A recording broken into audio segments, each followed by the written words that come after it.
ને મિત્રો રિઝનિંગનો એક આવો સમ છે કે જેમાં એક આકૃતિ આપી છે. એ આકૃતિની સામે નજર કરી અને તમારે પાસાઓ ગોતવાના છે. જેમ કે તમને અહીંયા 3 સાઈડનો એક પાસા દેખાઈ રહ્યો છે. જુઓ, આ પાસો એટલે કે આ ટાઈપનો પાસો તમને દેખાઈ રહ્યો છે. ઓકે, તો આ પાસો તમે કાઢી નાખો તો પાછો અહીંયા નીચે પાસો છે, એની પાછળ પાસો છે, આ બાજુ પણ છે. તો આ ગણવું હોય તો સાવ સહેલું. તમે એક વિચાર કરો કે આપણે અહીંયા એ ઈંટોની થર છે માનો, અને આ એક જ આ જે થર છે ને અહીં સુધીનું જ વિચારો, પછી પાછળ સેમ એટલું જ હશે.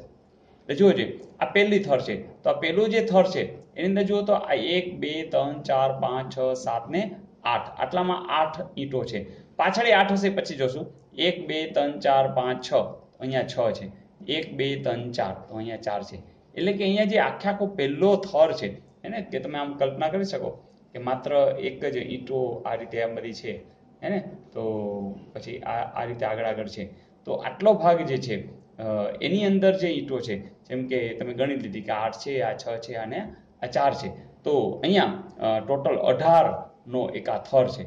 એની પાછળ બરોબર પાછો સેમ એવો થર છે. એટલે કે આ જવાબ આવશે 18 દુને 36. એવો જવાબ છે, જરૂર છે. તો આવા સમયની અંદર કંઈ હોતું નથી. એક ખાલી ગણતરીમાં જરા ઉતાવળ ન થઈ જાય તો એ ખાસ જોઈ લેજો.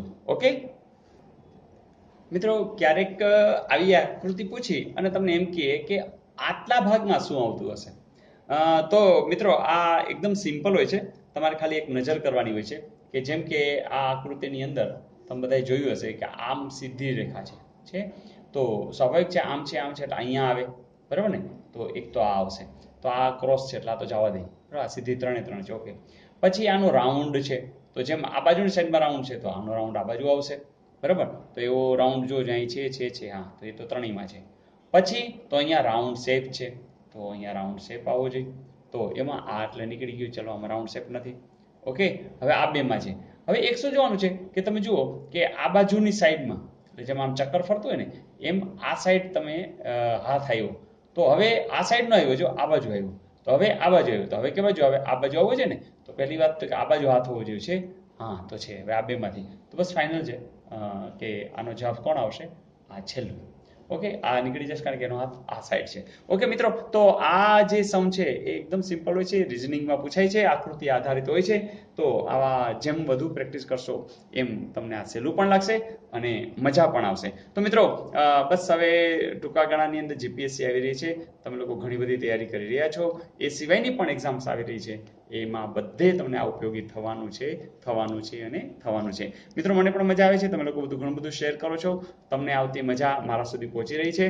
બસ તમે પણ તમારા મિત્રોને આ મજા કરાવતા રહેજો, બધાને વિડીયો શેર કરતા રહેજો, કોમેન્ટ્સ જરૂરથી લખજો.